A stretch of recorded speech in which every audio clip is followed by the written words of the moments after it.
بہت شکریہ. ایک اور کالر ہے, ان سے بھی سوال لیتے ہیں. السلام علیکم. جی وعلیکم السلام. سعودی عرب سے فاروق عرض کر رہا ہوں جی.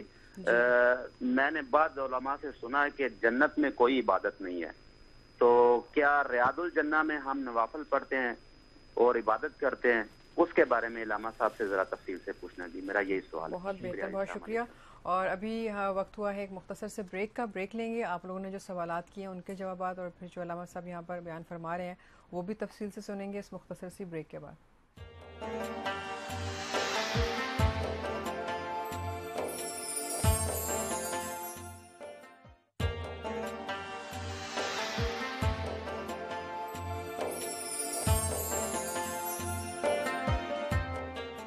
السلام علیکم ورحمۃ اللہ وبرکاتہ. پروگرام میں ایک بار پھر خوش آمدید. اور آج جس موضوع پہ علامہ صاحب گفتگو فرما رہے ہیں وہ ہے اختیارات مصطفیٰ صلی اللہ علیہ وآلہ وسلم.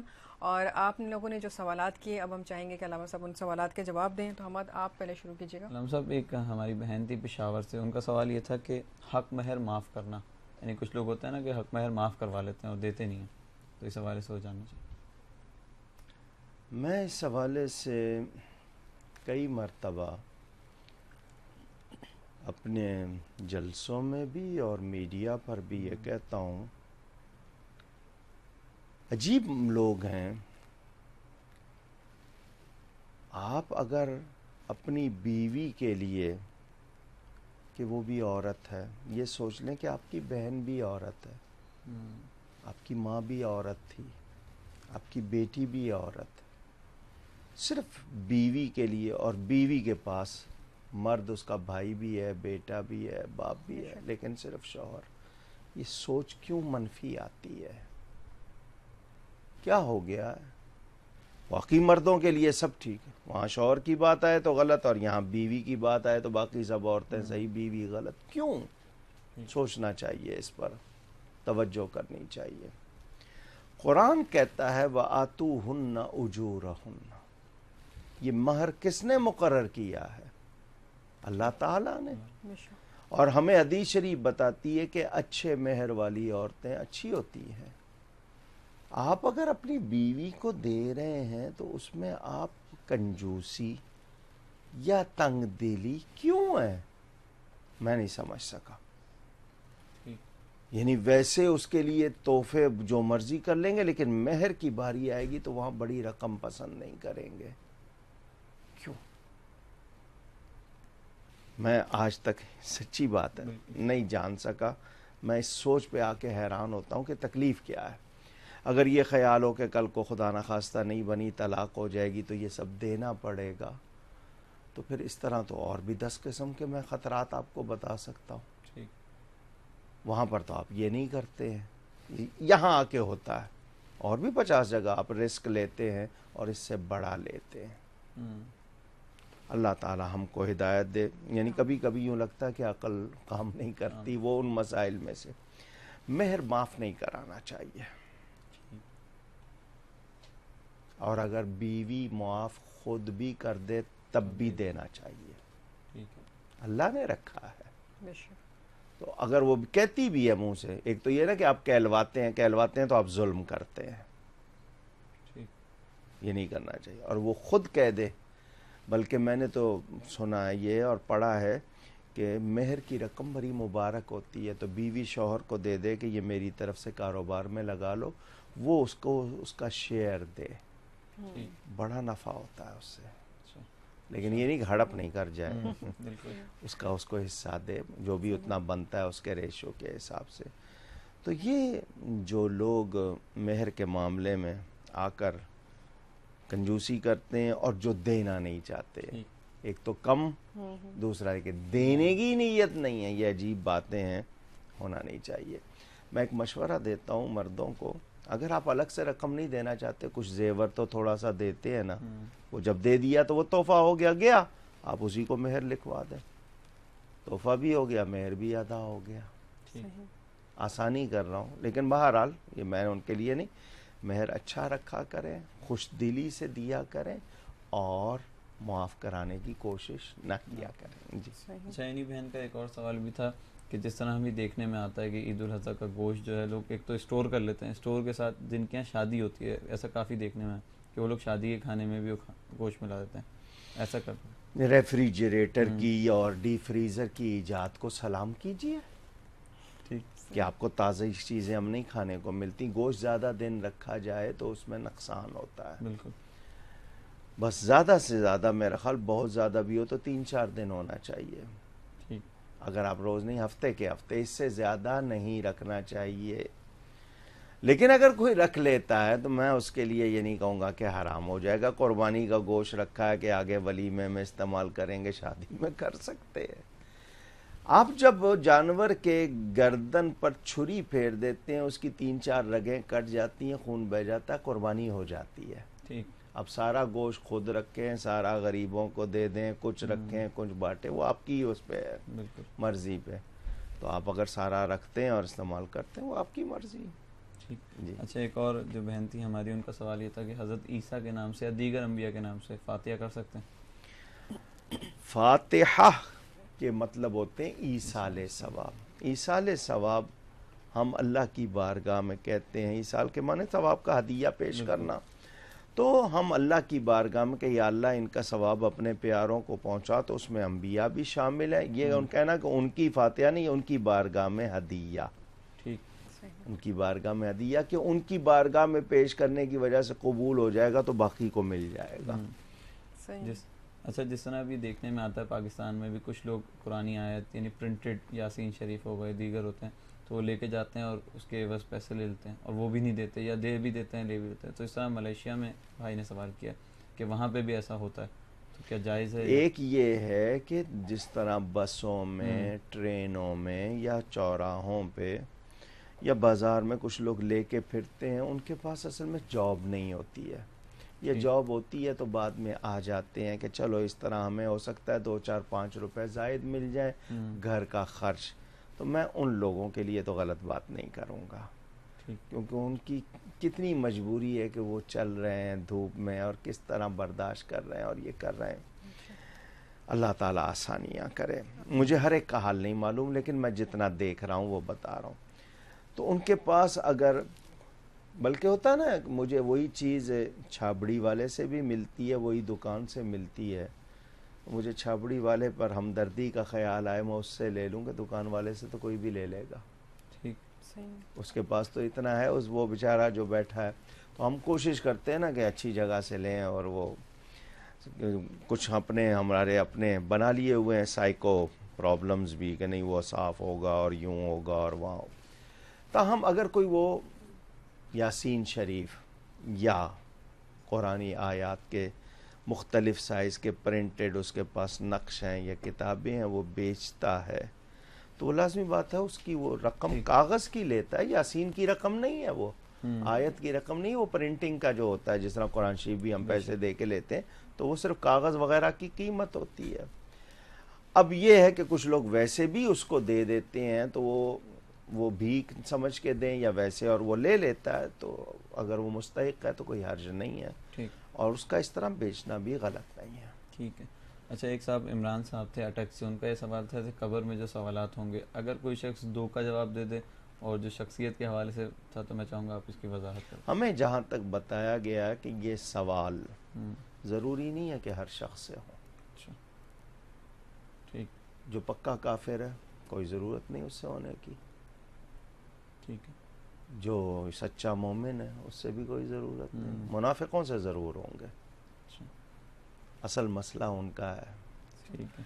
لیکن تیسرا سوال جو حضور صلی اللہ علیہ وسلم کی زیارت ہوگی، فوٹو نہیں دکھائی جائے گی، زیارت ہوگی، حضور صلی اللہ علیہ وسلم کو سامنے دیکھے گا، نگاہوں سے پردے اٹھیں گے، سامنے نظر آئیں گے، پوچھا جائے گا ان کے بارے میں کیا کہتا تھا، کیونکہ اللہ کو بہت سے لوگ اپنا رب مانتے ہیں مگر ساتھ کہہ دیتے ہیں وہ جھوٹ بول سکتا ہے، ساتھ اس کے خلاف باتیں کر لیتے ہیں کہ جی وہ وعدہ خلافی کر سکتا ہے،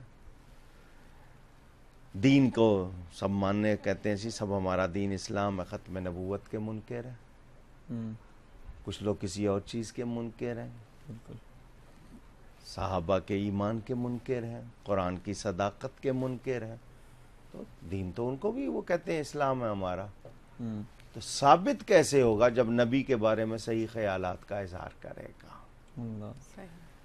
باقی وہ جو ہے میں دعویٰ نہیں کر سکتا، مجھے جتنا بیان موجود ہے اس کے مطابق یہ کہ جب تک میرے نبی صلی اللہ علیہ وسلم کے بارے میں صحیح خیالات عقیدے کا اظہار نہیں کرے گا کہ اب کیا رکھتے ہو، نہیں کیا رکھتے تھے، بالکل وہ جو ماضی ہے کنتو ما کنت تقول فی حق ھذا الرجل، کیا رکھتے تھے وہ صحیح بتائے گا، اس پر ہی فیصلہ ہوگا کہ قبر جنت کا باغ بنتی ہے یا جہنم کا گڑھا بنتی ہے۔ تو ایمان تو نام نبی کے تعلق کا ہے، بالکل نبی سے تعلق صحیح ہے تو ایمان ہے، تعلق صحیح نہیں ہے تو لاکھ کلمے پڑھتے رہے، شیطان بھی پڑھتا تھا۔ یعنی جو بھی آپ صلی اللہ علیہ وسلم سے صحیح سچی محبت کرتا ہے وہ ضرور پہچانے گا، اور باقی جو نہیں پہچانیں گے تو وہ ایسے ہوں گے جن کے بارے میں آپ نے فرمایا کہ منافق ہوں گے۔ جی السلام صاحب، ایک اور یہ سوال تھا کہ ہمارے بھائی نے کیا تھا حضرت خدیجہ کے حوالے سے جو پورا واقعہ ہے، کیا حضور اکرم آپ کے پاس آئے وحی کے بعد کا واقعہ، پہلی وحی جب آئی، اس کی صداقت کے حوالے سے پوچھنا چاہتے ہیں۔ ٹھیک ہے، یہ واقعہ شبان قدر میں بیان ہوتا ہے قرآن کے نزول کے حوالے سے۔ حضور صلی اللہ علیہ وسلم کے پاس جب جبریل امین آئے تھے پہلی وحی لے کر، اقرا پڑھیے، اور حضور صلی اللہ علیہ وسلم کو حضرت جبریل نے دبوچا تھا، پورا زور لگایا تھا، پھر کہا تھا پڑھیے، تو جب تک انہوں نے اللہ کا نام نہیں لیا حضور نے نہیں پڑھا۔ بات واضح ہو گئی کہ جبریل امین کو کہا گیا کہ جاؤ جا کے کہہ لینا جب تک میرا نام نہیں لوگے میرا حبیب نہیں پڑھے گا، تاکہ پتہ چل جائے وہ تمہارے بغیر مجھے جانتے ہیں، سبحان اللہ، میری معرفت رکھتے ہیں، یہ نہ سمجھیں کہ جبریل نے آ کے بتایا تو پتہ چلا۔ تو یہ جو جملہ ان کے منہ سے غلط نکلا تھا کہ نبوت ملنے والی ہے، نبوت حضور کو ساری کائنات سے پہلے ملی تھی، یہ نبوت کے اعلان کا وقت تھا، تو حضرت سیدہ خدیجۃ الکبریٰ نبی پاک کے مناظر تو دیکھ چکی تھیں، بادلوں کا سایہ کرنا ان پر، دوسرے ان کے جو حضور کے نبوت کی برکات دیکھ چکی تھیں، تو وہ اپنے وہ جو ہیں ورقہ بن نوفل ابن عم کے پاس لے گئی تھیں، تو انہوں نے تسلی کی تھی۔ تو اس سے سوال میں کون سی پریشانی ہے میں نہیں سمجھ سکا کہ ایسی کون سی بات ہے جس پر ہم یہ کہیں۔ ہاں وہ اس وقت ان کی کیفیت تھی حضرت خدیجۃ الکبریٰ کی، وہ تسلی چاہتی تھی ان کو۔ ویسے تو میں اپنا ویژن کہہ رہا ہوں کہ وہ نبی پاک کو دیکھ تو چکی تھی، بالکل، اب صرف اعلان کی کثر تھی نا، تو انہوں نے دیکھا اعلان ہوا تو تسلی ان کو اور زیادہ خوشی، تو اس کی تسلی کی تھی انہوں نے۔ جی اچھا، کامرہ سے زبیر صاحب کا سوال تھا کہ جس طرح قرآن کریم میں ارشاد ہے کہ اے نبی جب یہ گناہ کر بیٹھے ہیں اور آپ کی بارگاہ میں حاضر ہوں، آپ ان کے لیے شفاعت طلب کریں اور مجھے رحمان الرحیم پائیں، تو اس آیت کا وہ وضاحت بھی چاہ رہے تھے اور کن گناہوں کے حوالے سے؟ ان کا مقصد یہ بھی تھا کہ آج کا جو انسان ہے وہ غلطی کر بیٹھتا ہے تو آقا تک کیسے رسائی۔ سوال کا اصل پہلو یہ میرے خیال یہ جو دوست جن کا نام لیا ہے شاید روز جی، کال تقریباً آتی ہے روز ان کی، مستقل کالر ہیں، چلیں بڑی اچھی بات ہے، توجہ سے دیکھتے ہیں، بہت شکریہ۔ یہ ہے اللہ کا حکم، اور یہ منسوخ الحکم آیت نہیں ہے، یہ حکم منسوخ نہیں ہوا۔ اب بھی ہم کوئی اپنی جان پر ظلم کرے تو وہی ہے کہ جاؤ کا محبوب آپ کے پاس آ جائیں، کیا مطلب آپ کی طرف توجہ کریں۔ آپ یہاں کراچی میں بیٹھے ہیں یا کامرہ میں یا دنیا کے کسی کنارے پر، توجہ حضور کی طرف کیجئے اور اللہ کی بارگاہ میں معافی چاہیے اور حضور کی بارگاہ میں استغاثہ کیجئے کہ میری سفارش فرما دیں۔ اس سے مراد ہر شخص، لازمی بات ہے مدینے جانے کا کرایہ نہیں ہے، مدینے کی طرف رخ کرنا اور دل مدینہ بنایا جاتا ہے۔ وہ جو شاعر نے کہا تھا نا، ان کو دل میں بسا لیا ہم نے، دل مدینہ بنا لیا ہم نے۔ تو کوشش کریں جہاں بھی ہیں وہاں سے توجہ کریں، اور یہ آیت منسوخ الحکم نہیں ہے، اور ہم سب کو حضور کی شفاعت ہی چاہیے، وہ وسیلہ ہیں میرے اور آپ سب کے لیے اللہ کی بارگاہ میں، انہی کی برکت سے کام ہوگا، اللہ تعالی خیر فرمائے۔ جی اچھا، آپ کے سوالات کچھ؟ جی، ایک سوال تھا کہ موضوع پہ مسح کرنے کے حوالے سے کہ کیا یہ مناسب ہے کر کے اور پھر نماز پڑھنی جائے؟ میں نے ابھی آپ کو حضرت خزیمہ کا واقعہ سنایا، جن کی ایک کی گواہی دو کے برابر، تو ان کو کہتے تھے ذو الشہادتین، دو گواہیوں والے. انہی کی روایت. نبی کریم صلی اللہ علیہ وسلم نے مسافر کے لیے چمڑے کا موزہ ہوتا تھا، نائلون، وول، کاٹن، کیا کہتے ہیں، ایکریلک، کتنی چیزیں آ گئیں آج، یہ چیزیں نہیں تھیں اس وقت. چمڑے کا موزہ صبح فجر کے وقت آپ نے وضو کر کے پہن لیا، اس دن کے لیے آپ کو کافی ہے. اب آپ کو پاؤں نکال کے دھونے کی ضرورت نہیں، وہی ہاتھ آپ نے موزے پہ پھیر لیا، کافی ہے. وہ آپ کے لیے سردی کا موسم اور خاص طور پر ریگستان میں جس طرح کی ہوتی ہے، کھال پھٹنے لگتی ہے، تو پاؤں نکالنا نہیں، اس پر صرف مسح کر دیا ایک دن کے لیے جو وہاں رہتا ہے. یہ جو روایت میں آپ کو سنا رہا ہوں یہ ابو داؤد میں، تو یہ مسافر کے لیے اگر وہ پہن کے گیا ہے صبح 3 دن تک، اگر وہ نہاتا نہیں ہے، نہائے گا تو لازمی بات ہے موزہ اتارے گا، پھر حکم بدل جائے گا. نہیں اس نے موزہ پہنا ہوا ہے، اس کو پاؤں نکالنے کی ضرورت نہیں، اس پہ مسح کافی ہے. اب سنیں اس میں پھر اختیارات مصطفیٰ کی بات بھی سن لیں.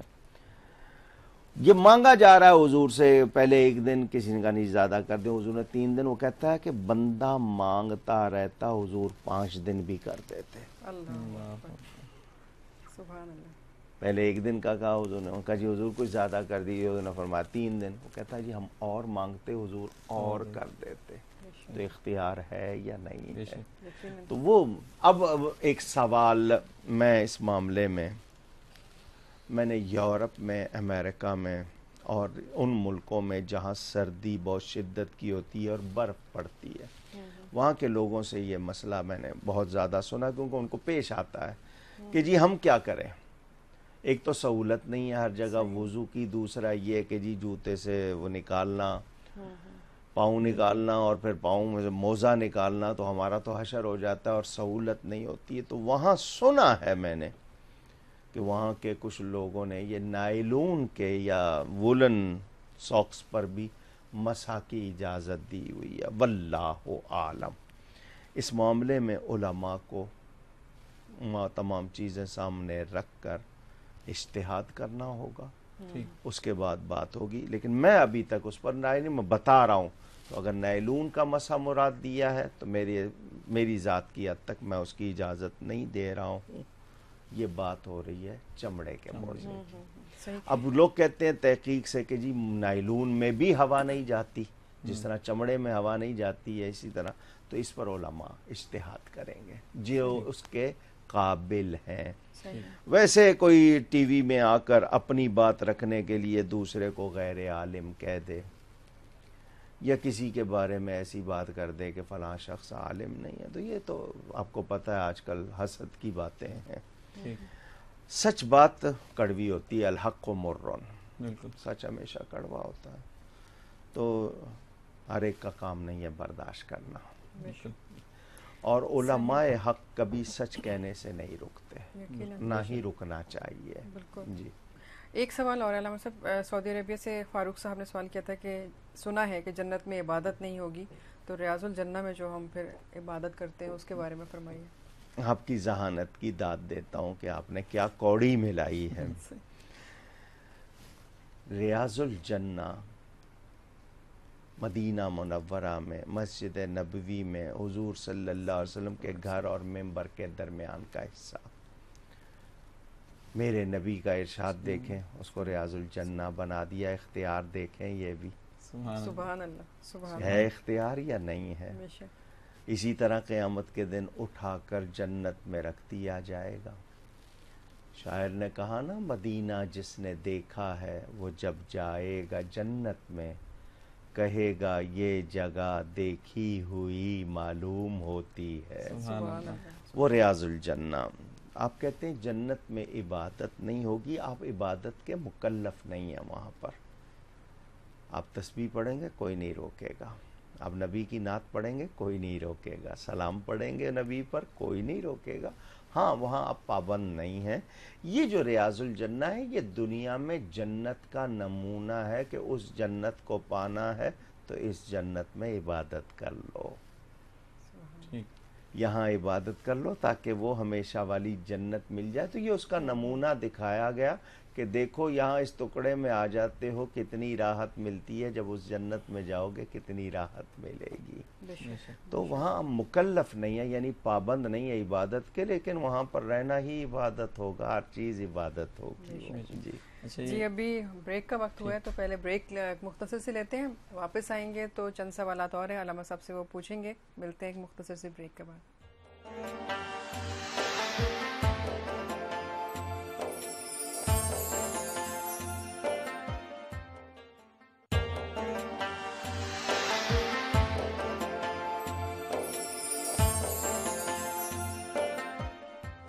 السلام علیکم ورحمۃ اللہ وبرکاتہ. پروگرام میں خوش آمدید. اور آج جس موضوع پہ گفتگو یہاں ہو رہی ہے, علامہ صاحب جو فرما رہے ہیں بیان, وہ ہے اختیار مصطفیٰ صلی اللہ علیہ وآلہ وسلم. اور آپ کے سوالات کے جوابات بھی دیے جا رہے ہیں, کچھ سوال ابھی رہتے ہیں جن کے جواب ہم لیں گے. پہلے آپ کو بتا دیں اس سیگمنٹ میں 2 مہمان جنہوں نے ہمیں جوائن کیا ہے, ان میں سے ہمارے پہلے مہمان ہیں محمد جواد رضا قادری صاحب. السلام علیکم. ثنا خان رسول ہیں اور بہت دور سے آئے ہیں. کہاں سے آپ تشریف لائے ہیں؟ گجرات سے تشریف لائے ہیں. اور ایک اور چھوٹے سے ہمارے پیارے سے مہمان محمد سفیان. السلام علیکم. آج آپ کی بسم اللہ ہے. آپ کا نام؟ سفیان. آپ کتنے سال کے ہیں؟ 3 سال. ماشاء اللہ. پڑھنے آئے ہیں؟ ٹھیک ہے, ابھی تھوڑی دیر کے بعد آپ کو پڑھائیں گے. ٹھیک ہے.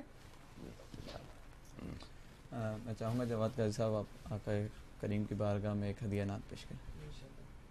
محبت کے ساتھ درود پاک پڑھ لیجیے. صلی اللہ علیہ وسلم. صلی اللہ علیہ یا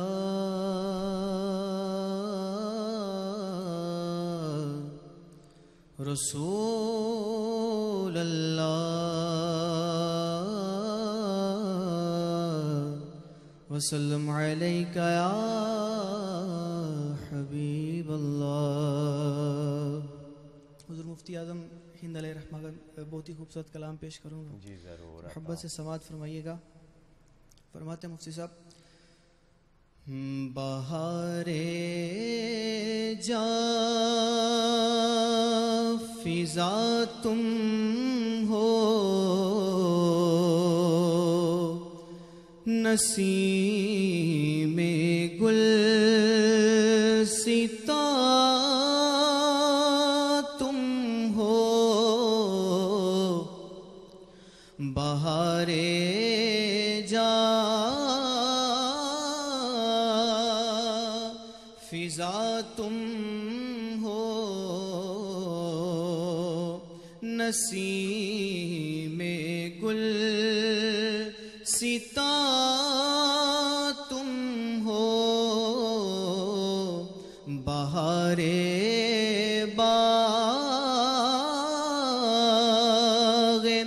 رضوان تم سے ہے, زیب جنا تم ہو, اور حقیقت سے تمہاری جز خدا اور کون واقف ہے. حقیقت سے تمہاری جز خدا اور کون واقف ہے. کہے تو کیا کہے کوئی, چنی تم ہو چنا تم ہو, بہار جاں فضا تم ہو, نسیم گل ستا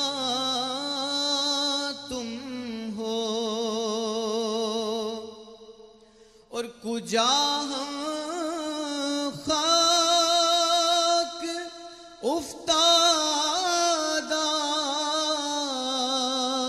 کجا تم اے شہ بالا کجا خاک افتادہ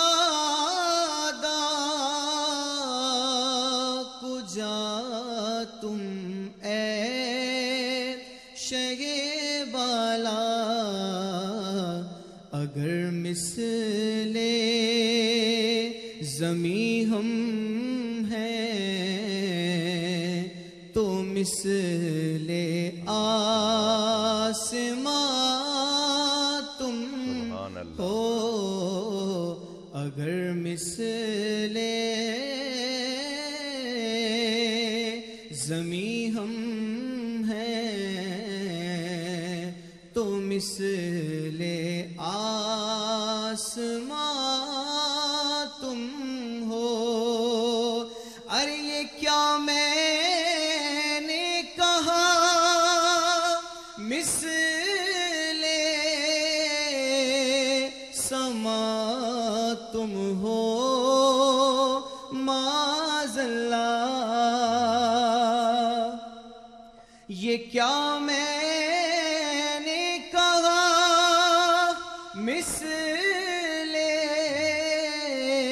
سما تم ہو معاذ اللہ منزہ مثل سے برتر زہر وہم و گمان تم ہو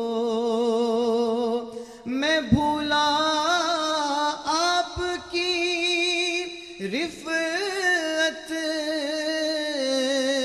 سے نسبت ہی ہمیں کیا ہے کہ وہ کہنے بھر کی نسبت تھی کہاں ہم ہیں کہاں تم ہو بہار جان فضا تم ہو نسیم گل ستا تم ہو بارک اللہ بہت شکریہ بہت شکریہ جی محمد سفیان صاحب آئیے آپ کی بسم اللہ کراتے ہیں یہ ہاتھ میں رکھیں جو میں کہوں گا وہ پڑھیے گا بسم اللہ بسم اللہ الرحمن الرحمن الرحیم الرحیم الف الف با با تا تا سا سا جیم جیم ہا ماشاءاللہ خو جی زال ہم دال ہم رو ہم زا زا سین سین شین شین ہم صوت ہم لوٹ تا با تا تا تو ظا زو عین عین عین ہم فا ہم قوف ہم کاف ہم لام لام جی میم میم نون نون واو واو ہا ہا حمزہ حمزہ یا یا ربی ربی یسر یسر ولا ولا تعسر عسر وتمم تمم بالخیر بالخیر اللہم اللہم صلی صلی وسلم وسلم وبارک بارک علی اللہ سیدنا سیدنا محمد محمد وعلی وعلا آلہ علی واصحابہ اصحابی